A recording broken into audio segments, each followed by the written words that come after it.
이제 금년 마지막 사사분기 10월 첫 주가 되었습니다. 이제 이 달은 무슨 달이죠? 결실의 달입니다. 풍성한 결실을 맺어가지고 이제 추수하는 그 기쁨을 누리시기 바랍니다. 풍성한 결실을 맺기 위해서는 시편 기자는 말합니다. 울며 씨를 뿌리지 않으면 기쁨으로 그 단을 거둘 수 없다. 우리는 울며 씨를 뿌린 자만이 그 기쁨에 땀을 흘린 자만이 그 기쁨을 맛볼 수 있는 줄 믿으시기 바랍니다. 오늘 우리는 경건한 삶을 살아야 된다는 말씀을 가지고 지금 많은 주의를 말씀을 전하고 있습니다. 경건한 삶을 살기 위해서는 하나님의 뜻대로 살아야 돼요. 하나님의 뜻대로 살아야 되는데 이제 요한복음 7장 15절은 이렇게 말합니다. 유대인들이 기이 여겨 가로되 이 사람은 배우지 아니하였거늘 어떻게 그를 아느냐 하니 예수께서 대답해 가로되 내 교훈은 내 것이 아니요 나를 보내신 이의 것이니라. 사람이 하나님의 뜻을 행하려면 이 교훈이 하나님께로서 왔는지 내가 스스로 말하는지 알리라. 스스로 말하는 자는 자기 영광만 구하되 보내신 이의 영광을 구하는 자는 참되니 그 속에 불의가 없느니라. 예수님의 교훈이 정통성과 정체성, 영어로는 아이덴티티라고 그러죠. 정체성이 이제 없다.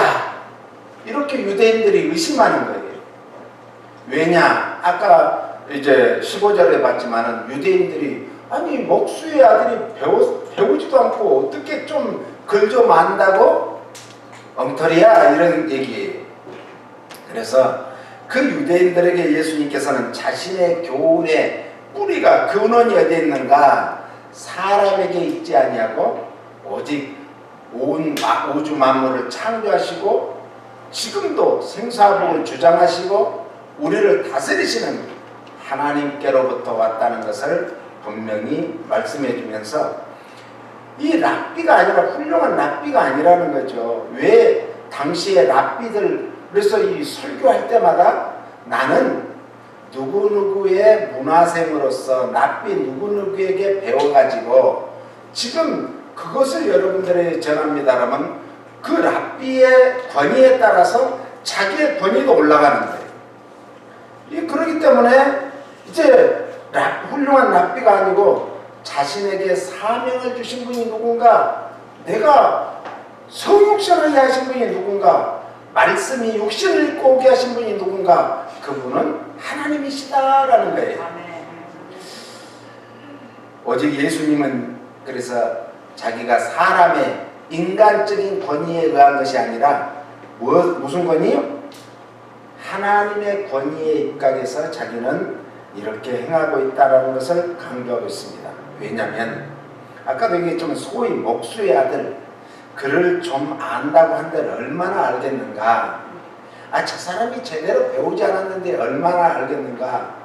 성령님은요, 하나님의 깊은 곳을 통달하시는 성령님은 우리 마음은 다 헤아리는 거예요. 생각까지도 다 헤아리는 거예요. 그러니까 옛날 시골에서 그 정말 자기 이름 석자도 제대로 쓰시지 못하는 분들, 그런 권사님들 기도하시는 거 봐봐요.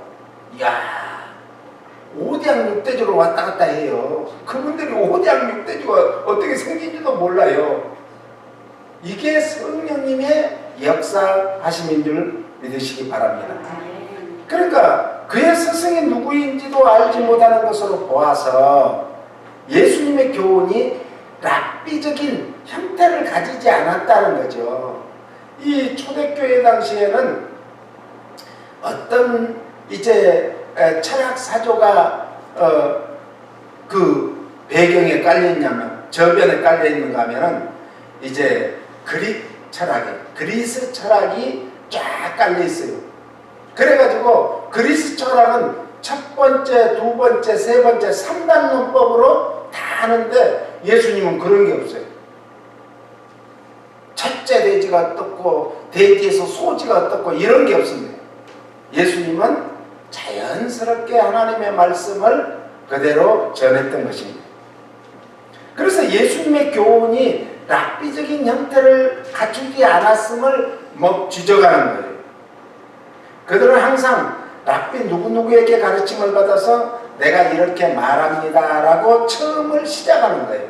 아, 저 사람이 서울대학교 나왔구나, 연세대학교 나왔구나, 고려대학교 나왔구나, 아, 저 사람은 지방대를 나왔구나. 아니, 지방대 나온 사람이 무슨. 그런데 예수님은 아예 지방대도 안 나오고 목수의 아들이 알면 얼마나 알겠는가. 글이나 조금, 옛날 어르신들로 표현하면 언문이나 조금 알아가지고 아는 체 하는 것이지, 이렇게 비아냥을 했던 거예요. 그래서 17절에 하나님의 뜻을 행하는 모든 사람은 나의 교훈의 권위를 판단할 수 있을 것이다 라고 말씀합니다. 예수님의 교훈이 모든 지식의 근원인 하나님께로부터 나왔는지 아니면 예수님이 독단적으로 말하는지를 너희들이 알게 된다, 그거예요. 그래서 요한복음에 보면 예수님은 항상 하나님이 말씀하시니까 내가 말을 하고 하나님이 일하시니까 내가 일을 한다라고 말씀하셨어요. 그래서 하나님의 뜻을 행하려면 먼저 하나님께서 원하시는 것이 뭔지, 기뻐하시는 것이 무엇인지를 우리는 살피지 않을 수가 없습니다. 그러면 예수님의 가르치시고 행하신 것이 모두 하나님의 뜻을 쫓아서 행하신 것임을 분명히 알고 깨닫게 될 것이다 라는 말씀이에요. 그러면서 18절에는 스스로 말하는 자는 이렇게 말하고 있습니다.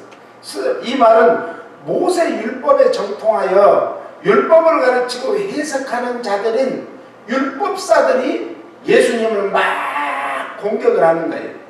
그래서 그 율법사들을 염두에 두고 주님이 스스로 말하는 자라고 말씀하신 거예요. 그러면서 사도행전 5장 33절로 보면 이렇게 말해요. 저희가 듣고 크게 노하여 사도들을 없애고자 할세. 사도들이 지금 얘기를 하는데 저것들이 아무것도 아닌데 어떻게 저 많은 사람들이 저를 따르고 저 말하는 것을 따라서 그 사람들이 감동, 감화를 받고 회개를 하고 이럴 수가 있느냐. 이러면서 죽이고자 하는 거예요. 죽이고자, 없애고자 할세, 죽이고자 할세. 그 다음에 바리새인 가말리엘은 교법사로 모든 백성에게 존경을 받는 자라 공회 중에 일어나 명하사 사도들을 잠깐 밖에 나가게 하고 말하되 이스라엘 사람들아 너희가 이 사람들에게 대하여 어떻게 하려는 것을 뭐래라? 조심해야 된다. 34절로 넘어가 봐요. 바리새인 중에 가말리엘은 교법사로 모든 사람에게 백성에게 뭐한다? 존경을 받는 자. 이 가말리엘 7명의 이 교법사가 이 선택이 되었는데 그 중에서도 으뜸이라면 으뜸이라 할 수 있는 가말리엘이에요. 그래서 이 랍비가 7명 있었는데 그 중에서 정말 수성 랍비라고 할까요? 최고 가는 랍비였어요. 이 가말리엘은 예수님보다 조금 먼저 태어나서 이제 살았던 그런 인물이에요. 랍비 힐렐의 자유로운 율법 해석을 따랐던 존경받는 랍비였습니다. 그의 인망 때문에 산헤드린 공회는 지금 같으면 국회에서조차도 그의 말을 따랐을 정도로 대단했습니다. 그래서 사도 바울이 말할 때도 나는 히브리인 중에 히브리인이요 가말리엘 문화생 중에 나는 수제자다 라고 했던 거예요. 오늘 우리가 세상적인 관점으로 보는 것은 하나님이 기뻐하시는 것이 아니고 하나님의 뜻이 아니에요. 오늘 우리는 하나님의 말씀을 기준으로 삼고 말씀의 관점으로 세상을 바라보고 다른 사람을 봐야 될 줄로 믿습니다. 지금 유럽 사회에서 세상을 이렇게 움직이는 그런 어마어마한 과학이 발달됐었죠. 의학이 발달됐었죠. 모든 분야에 발달이 되면서 그들이 또 발달된 게 인문학의 발달입니다. 그래서 세계를 이제 지배하게 되죠. 그래서 그들은 우리가 여기 우리나라에만 갇혀 있을 게 아니라 다른 나라도 가자. 그것이 이제 조금 이렇게 힘을 과하다 보니까 점령군이 된 거예요. 그러다 보니까 그들이 세계를 지배하게 되죠. 제패하게 되죠. 그런데 아시아권, 특히 동양 문화권에서는 이 인문학을 중요시 여기지 않았죠. 그래서 동양 문화권이 이제 쇠퇴가 되는데, 동양 문화권에서는 일본이 제일 먼저 그 문물을 받아들이게 되죠. 그러면서 일본이 극도로 이제 발달이 되고 발전이 되면서 일본이 이 동양 문화의 주도권을 잡게 된 겁니다. 그러면서 일본이 2차 대전에 놀라운 그 정말 원흉이 되게 되죠. 힘을 과시해서. 그래서 사람이요, 자기가 힘이 있다고 약자들을 짓밟으면 언젠가 그 약자들이 자기를 이제 누른다는 거예요. 엎어버리는 것을 알아야 되는데 사람들이 그걸 몰라요. 그러니까 독재자들이 하는 것 보면은 항상 그러잖아요. 어마어마한 독일의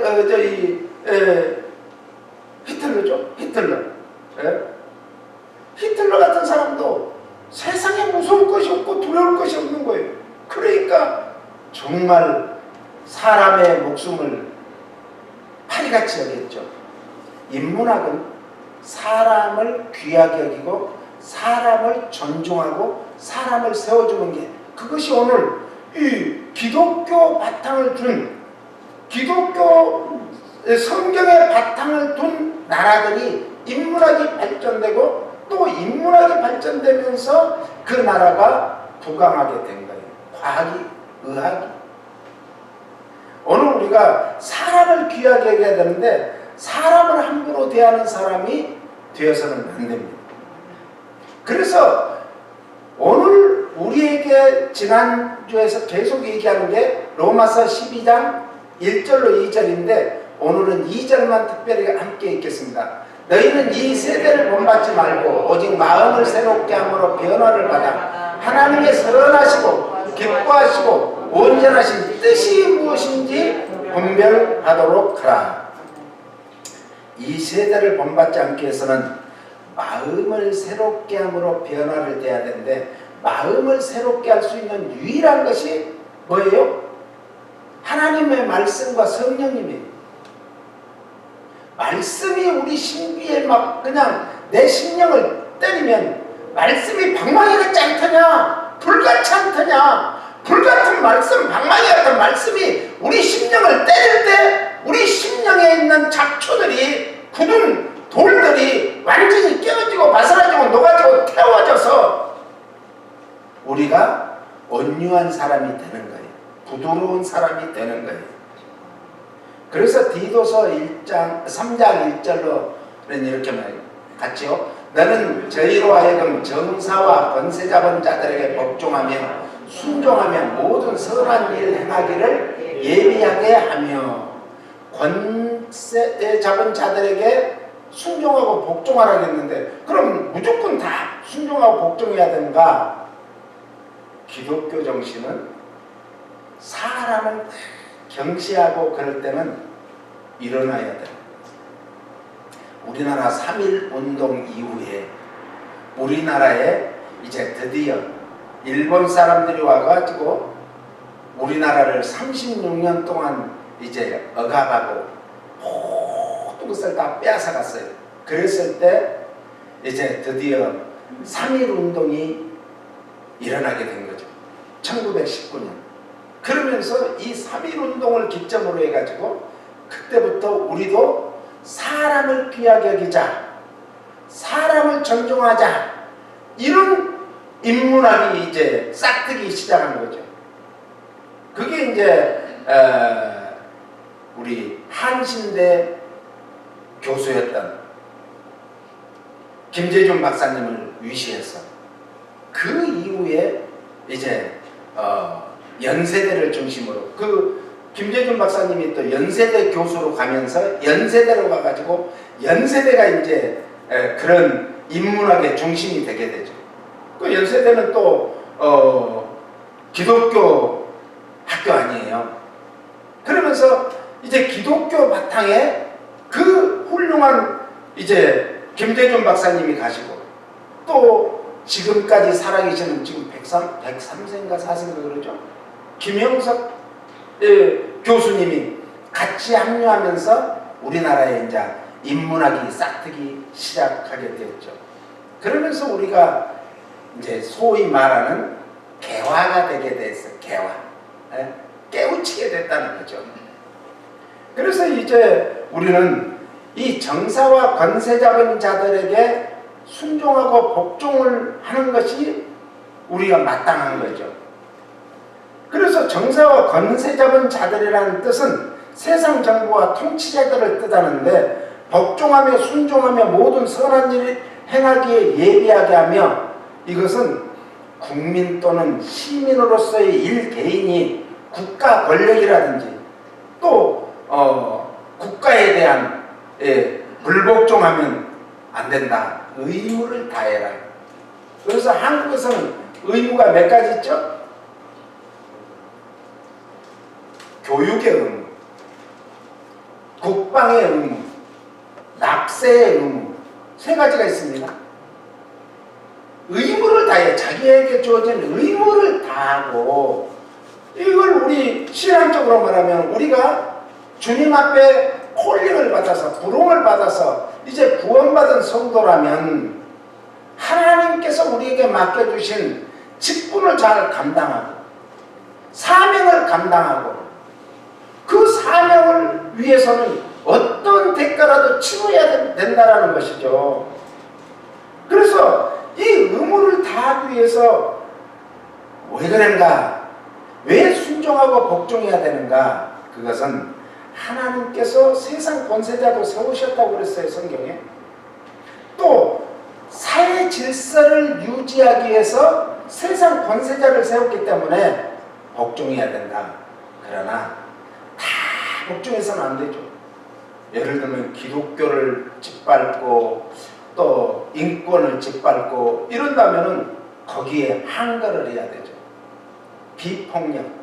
그래서 인도의 간디가 영국에 가서 공부하고 와가지고 이 비폭력 이제 주의를 그런 사상으로 인도를 세우게 되죠. 인도가 이 세계 인류 역사에 그 4개의 발상지 중에 하나예요. 인더스강, 겐지스강, 티그리스강, 유프라테스강. 이 4개의 그 우리 문명의 발상지입니다. 그런 인도가 세계 인구, 지금 중국을 앞서가고 있잖아요. 중국이 지금 인구가 줄어드니까 지금 중국 정부에서는 아이 낳기 운동을 지금 하잖아요. 그 나라가 망하는데 제일 일조가 인구가 줄어드는 거예요. 우리나라도 좀 심각합니다. 2045년이 되면 우리나라 인구가 확 줄어든대요. 그래서 지금 빈집들이, 아파트들이, 빈집들이 엄청나게 많아진대요. 벌써 서울에서는 아파트 한 채에 1억씩이 지금 떨어졌어요. 이거 심각하면 2025년이 되면 이제 그때부터 이 부동산 버블이 일어날 거니까 지금 전문가들이 말을 하잖아요. 왜? 인구가 감소하니까. 인구. 그래서 인구가 줄어들면 안 돼요. 가정에도 후손들이 생육하고 번성하고 땅에 충만하게 돼야 되는데 가정에서도 자꾸 우리 딸 누가 더 나라 그래도 한 명만 낳았어, 한 명만. 이래서는 안 돼. 둘이 한 명 낳으면 반토막밖에 안 되잖아요. 응? 한 타스는 못 낳아도 그래도 둘보다는 많이 낳아야 될 거 아니에요. 응? 그런데 인도는요, 지금도 산하 제한이 없어요. 그래서 앞으로 2년 후에면 중국 인구를 넘어설 수 있는 나라가 인도예요. 인도가 어마어마한 나라입니다. 그런데다가 인도는 뭐래요? 영어를 쓰잖아요. 영어권이에요. 세계 지금 지배하고 있는 게 영어예요. 영어.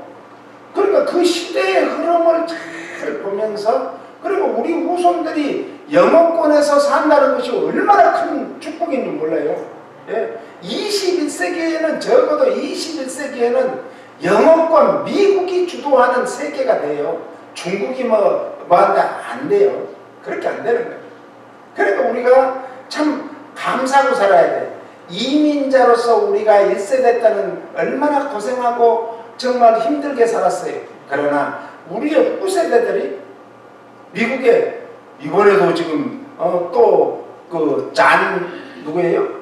청 이런 우리 후세가 하인이 그 연방 법원 순회 판사로 이 오바마 대통령이 임명을 했어요. 자꾸 우리 이 한국 사람들이 종교 분야는 안 떨어져요. 그런데 다른 분야에 지금 떨어지는데 정치력은 지금 많이 떨어집니다. 아직 멀었어요. 그래서 우리가 투표할 때 나하고 그 사람하고 좀 안 맞더라도 한인들을 뽑아야 됩니다. 이 선거운동을 만드는데 아무튼 그래요. 그런 우리가 이 역사적인 의식, 예? 우리 한민족의 아이덴티티의 그런 그 의식을 가지고 살면은 우리 민족이 앞으로 세계를 이렇게 지금 한국이 지금 세계를 제패할 만한 것이 없는데 요즘에 내가 또 그래서 오징어 게임이 뭔가 하고 들어가면서 찾아봐봤어요. 세상에 그게 지금 세상을 지금 미국의 그 국회의원이 그걸 자기도 한번 들어가서 해보고는 빠졌대요. 지금 그러면 우리는 무엇으로 세상을 지배할 것인가? 종교, 문화. 예? 종교, 문화. 문화가요, 우리나라 문화가 얼마나 무서우면 중국에서 지금 BTS가 가서 이 다 예약이 돼가지고 가서 한다는데도 못 오게 하잖아요. 예? 들을 수 없어. 왜? 우리나라를 두려워하는 거예요. 그 대국이 문화가 들어가면요. 이 그리스에는 항상 갈 때마다 문화를 가지고 왔어요. 철학을 가지고 왔어요. 역사의식을 가지고 왔어요. 철학은요, 인본주의 중에 종교 다음으로 철학이에요. 그래서 기독교는 항상 사람을 중요시하는 인문학의 최고봉인 줄 믿으시고 우리는 긍지를 가져야 돼요. 긍지. 하나님의 말씀을 나는 믿는다. 말씀이 육신이 되어주신 예수 그리스도를 믿는다. 할렐루야. 이 믿음을 가지고 긍지를 가져야 돼요. 그 다음에 보면 회방하라. 회방하다는 것은 하나님이나 사람에 대한 모욕, 상대방의 불경건한 언사, 경멸적인 인사 이런 뜻입니다. 그러므로 성도는 말할 때든지 인사할 때든지 본을 보이는 삶을 살아라 이 말입니다. 멀뚱멀뚱 어른 보고 쳐다보고 있으면 뭐라고 말이요? 금방진 미어놓으며 그래요. 어른을 보면은 인사할 줄 알고. 예? 저는 모르겠어요. 어려서부터 인사를 잘해가지고 누가 인사를 잘하는지 못하는지를 몰라. 그런데 어떤 분은 야 누가 인사를 안 하더라고요. 그래서 그런가? 의아해져. 내가 인사를 안 하는 거 의아해져. 우리 성도는 그런 걸 떠나서 먼저 보면 인사를 하는 거예요. 이것이 인사라는 것은요, 그분을 존중해 준다 이런 뜻이에요. 학수하는 것은요, 학수라고 그래요. 학수는 뭐예요? 배울 학자. 내가 당신한테 한 수 배우겠습니다. 그런 말이에요. 예, 악수는. 그러니까 우리가 내가 먼저 손 내미는 게 어른한테 손 내미는 거 아니고 여자한테 괜히 손 잘못 내밀었다가 여자가 손 안 내미는 부끄럽잖아요. 부끄럽잖아요. 그러지 말고 상대방을 존중해 주라는 거예요. 존중. 그게 악수예요. 악수. 그 인문학이 아주 중요한 거예요. 그래서 우리가 말할 때나 인사할 때도 상대방에게 본을 보이는, 상대방을 존중해주는 그런 삶을 사는 것이 하나님의 뜻대로 사는 삶인 줄 믿으시기 바랍니다. 다른 사람을 대할 때 주님이 그를 존귀하게 여기신다는 사실을 기억해야 합니다. 빌립보서 2장 3절에 보니까 겸손한 마음으로 각각 자기보다 남을 낮게 여기라. 저 사람은 별것 아닐 것 같아요. 예를 들면 내가 지금 미국에서 저 아이비리그를 나왔는데 저 사람은 뭐 그냥 이 이름도 없는 그런 칼리지를 나왔다. 그런데요, 아이비리그 나온 사람은 자기가 공부한 그 분야에서는 훨씬 더 낫겠지만은 그분의 인성이 어떤지는 모르는 거예요. 인성. 그러니까 우리 자녀들에게 우리가 정말로 가르쳐야 될 것은 인성을 가르쳐야 돼. 인성. 그래서 사람이 먼저 돼야 된다. 사람. 네? 하나님은요, 온 만물을 창조한 다음에 누구를 만들었어요? 사람. 그래서 우리 가정에는 무엇이 가운을 쓸까 하다가 제 방에 가면 있잖아요. 2층 서재 가면 인간이 되나 사람이 되라는 거. 사람. 이게 으뜸입니다. 성경도요, 사람이 되라는 게 으뜸이에요. 사람의 본분은 뭔가? 하나님을 영원하게 해야 된다. 이것이 웨스트민스터 소유문답 제1조예요. 하나님을 영원하게 하는 거. 그래서 디도서 3장 2절을 같이 읽어요. 시작. 아무도 회방하지 말고 다투지 말고 단용하니 범사의 온유함을 모든 사람에게 나타낼 것을 기억하게 하라. 다투지 말라는, 싸우기를 싫어한다 이런 뜻이에요. 죽어가는 문 영혼들을 우리는 불쌍히 여겨서 저들을 구원해야 될 책임 있는 우리에게 하나님께서는 우리를 먼저 불러서 사명을 주었는데 그 사명은 영혼을 구원할 사명을 주었어요. 그래서 이제 대사명이라고 그러죠. 그 대사명이 예수님이 승천하시기 전에 하신 말씀이 뭐예요? 너희는 가서 모든 족속으로 제자를 삼아 아버지와 아들과 성령의 이름으로 세례를 주고 가르쳐 지키게 하라. 어찌하다 내가 세상 끝날까지 항상 너희와 함께 하시리라. 우리가 예수님이 주시는 그 사명, 하나님께 받은 그 사명을 잘 감당하려고 하면 하나님이 우리를 함께 하시고 인도하시고 보호하시고 은혜 베푸시고 축복해 주실 줄로 믿습니다. 그러므로 이 사명을 지닌 성도들은 할 수 있는 한 이웃과 더불어 뭘 해야 된다? 화목해 하라. 화목해 하는 자는, 화평케 하는 자는 복이 있나니 하나님의 아들이라 일컬음을 받을 것입니다. 우리는 하나님의 자녀들이기 때문에 늘 화평을 한 삶을 살아야 되는데 어떤 사람들은 가면은 그 사람이 참 가면은 나빠진 그런 친구들도 좋은 친구들로 돼. 그 분위기가 피스메이커. 그런데 어떤 사람은 가면은 어그리 메이커가 있어요. 그 사람만 가면 파토를 깨버리는 사람이 있어요. 그러면 안 된다는 거죠. 네? 그러면서 우리 성도들은 자신의 이제 권리에 대해서는 기꺼이 양보를 해야 된다. 그리고 자신보다 어려운 처지에 있는 사람들을 돌볼 줄 알아야 돼. 친절함과 동정심, 돌볼 줄 알아야 된다. 관용, 너그럽게 베풀어줘야 된다는 거예요. 그리고 모든 사람들에게 온유함을 나타내는 것이 최고의 미덕입니다. 하나님의 뜻입니다. 할렐루야.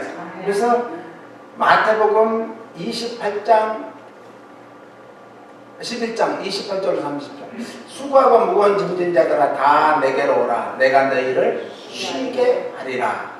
나는 마음이 온유하고 겸손하니. 이건 누구의 마음이에요? 예수님의 마음. 예수님의 마음은 온유하고 겸손한 것이 예수님의 마음의 가장 으뜸이에요.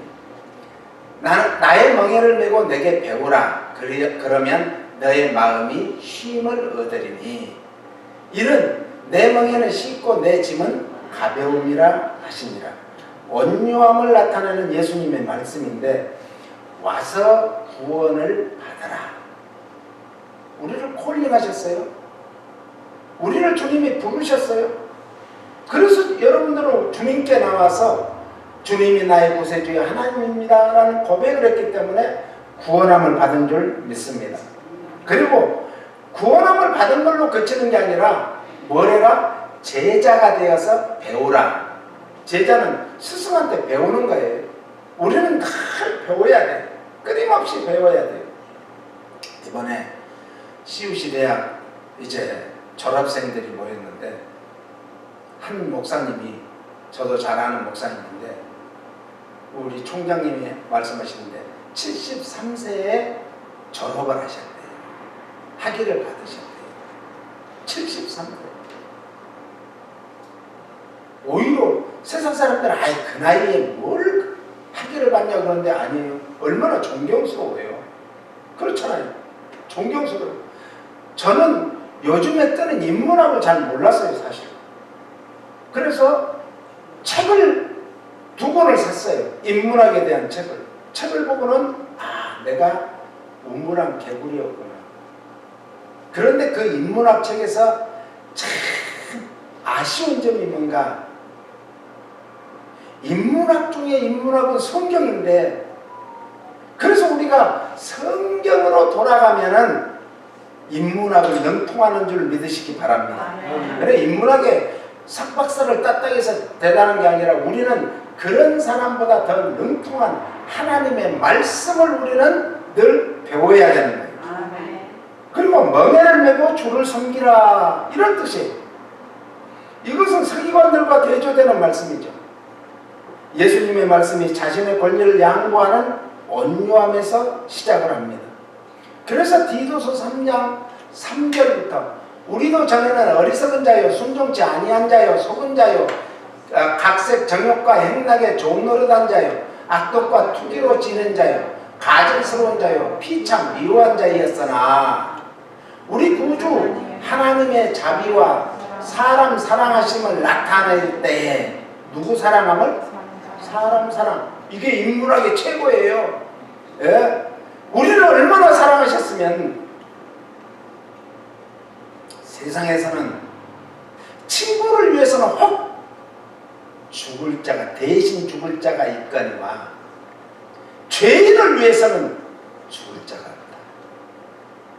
오히려 돌을 들어서 그 사람을 같이 때리려고 하지, 그 사람을 대신해서 죽을 자가 없는데 하나님께서는 우리를 너무너무 사랑해서 인문학의 극치인 죄인을 위해서, 영원히 멸망받을 수밖에 없는 우리를 위해서 기꺼이 독생하신 아들을 십자가에 피 흘려 죽기까지 해서 우리를 구원한 줄 믿으시기 바랍니다.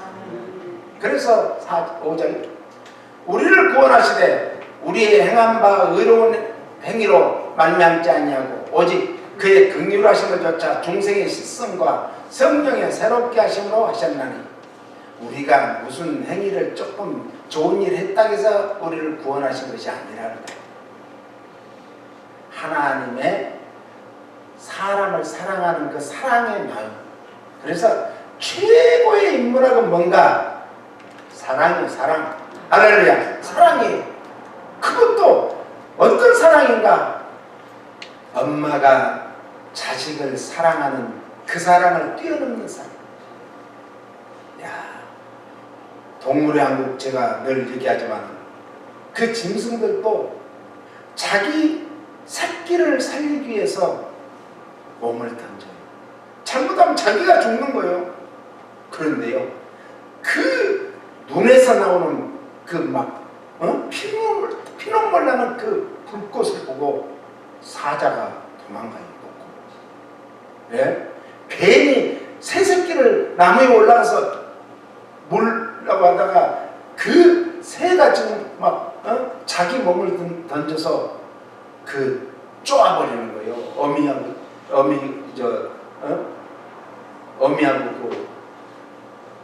어미 두 마리가. 그러니까 이게 도망가는 거예요. 밑으로 땅으로 내려오는 거예요. 이게 사랑이에요. 하물며 우리는 하나님 자신을 내어주고 우리를 살렸는데 우리가 다른 사람을 무시하고 다른 사람을 정말 나보다 못하게 여긴다는 것은 이거는 하나님의 뜻이 아닙니다. 그래서 나보다 못한 사람을 오히려 더 존중해주면 그 사람이 감동을 받아서 하나님의 귀한 일꾼이 될 줄로 믿습니다. 중생의 씻음이라는 것은 새롭게 태어난다 이런 뜻입니다. 새롭게 태어난다. 이 말씀은 성령으로 거듭난 사람이 그 마음의 변화를 받아서 옛사람을 떠나서 새로운 삶을 산다는 거예요. 이걸 180도 완전히 바뀌는 거죠. 이게 변화예요. 변화는 카멜레온 같이 거기 가서 이렇게 변하고 저기 가서 저렇게 변하고 낮에는 이렇게 하고 흙에서는 흙 색깔로 변하고 나무에는 나무 색깔로 변하는 이게 변화가 아니라 완전히 180도로 달라지는 것을 말해요. 그래서 주님 뜻대로 살기로 했네. 주님 뜻대로 살기로 했네. 주님 뜻대로 살기로 했네. 뒤돌아서지 않겠네. 리터링 빼가지 않겠다는 거예요. 옛 모습으로 돌아가지 않겠다는 거예요. 이게 하나님의 뜻인 줄 믿으시기 바랍니다. 이게 중생의 실습이에요. 중생은 예수 그리스도를 나의 구세주여 나의 하나님으로 받아들이는 순간 중생의 역사가 일어납니다. 그래서 중생의 실습은 언제를 말하는가? 따라서 세례 받을 때 여러분들이 세례를 다 받았잖아요. 그러면 이제는 어떤 세례를 사모해야 되는가? 성령님의 세례를 사모하시기를 예수님 이름으로 축복합니다. 사도행전 8장 14절로 17절에는 같이요. 예루살렘에 있는 사도들이 사마리아도 하나님의 말씀을 받았다는 걸 듣고 베드로와 요한을 보내매 그들이 내려가서 저희를 위하여 성령 받기를 기도하니 이는 아직 한 사람에게도 성령 내리신 일이 없고 오직 주 예수의 이름으로 세례만 받을 뿐이라라. 이에 두 사도가 저희에게 안수함에 성령을 받은지라. 할렐루야. 성령을 사모하시기 바랍니다. 그래야 진짜 이 세상을 이길 수가 있는 거예요. 다시 디도서 3장 5절로 갑니다. 우리를 구원하시되 우리의 행한 바 의로운 행위로 말미암지 아니하고 오직 그의 긍휼하심을 따라 쫓아 중생의 스승과 성령의 새롭게 하심으로 하셨나니 성령의 새롭게 하심은 이것은 성도의 성화의 과정을 말해요. 자, 우리가 180도로 돌아서서 옛사람이 아니고 새사람으로 살겠다는 고백을 하고 그렇게 살려고 하는데 그게 며칠 살다 보면 또 그렇게 안 된다는 거죠. 그래서 우리는 그걸 위해서 끊임없이 한 걸음 한 걸음 한 걸음 천리길도 한 걸음부터 시작하듯이 한 걸음 한 걸음 가다 보면 이슬비에 옷 젖듯이 어느 날 이슬비에 옷 젖어서 오히려 소낙비를 맞은 것보다 더 몸이 오싹해지잖아요. 추워지. 그러듯이 오늘 우리가 어느 순간에 가면은 놀라운 성령의 충만한 풍성한 은혜가 임할 줄로 믿습니다. 그래서 이제 중생과 성화에 대해서 우리가 좀 알고 오늘 마치겠습니다. 같이 읽어요. 성령의 새롭게 하시면 성화 과정을 가리킵니다. 중생은 즉각적이고 단번에 이루어지지만 성화는 우리의 일평생 지속적으로 이루어지는 게 성화예요. 성화의 끝은 어딜까? 영화의 단계, 영화. 그때는 내가 죄 짓고 싶어도 지을 수가 없어. 내가 그렇게 성화의 단계를 거친 사람은, 영화의 단계에 가는 사람들은 그냥 저절로 죄와는 그냥 상관이 없이, 그 보기만 해도 우리가 그 짐승들 보면 그냥 막 뱀이라든지 이런 거 보면 막 징그럽잖아요. 그러듯이 징그러워져. 그러니까 과감히 그것을 이기게 될 줄로 믿습니다. 그래서 성화는 성령 하나님의 꾸준한 결과죠. 중성한 성도는 성령의 새롭게 하심을 통해서 날마다 성숙되어 가야 될 줄로 믿습니다. 6절 7절 읽습니다. 성령을 우리 구주 예수 그리스도로 말미암아 우리에게 풍성히 부어주사 우리로 저희 은혜를 힘입어 의롭다 하심을 얻어 영생의 소망을 따라 후사가 되게 하려 하심이라.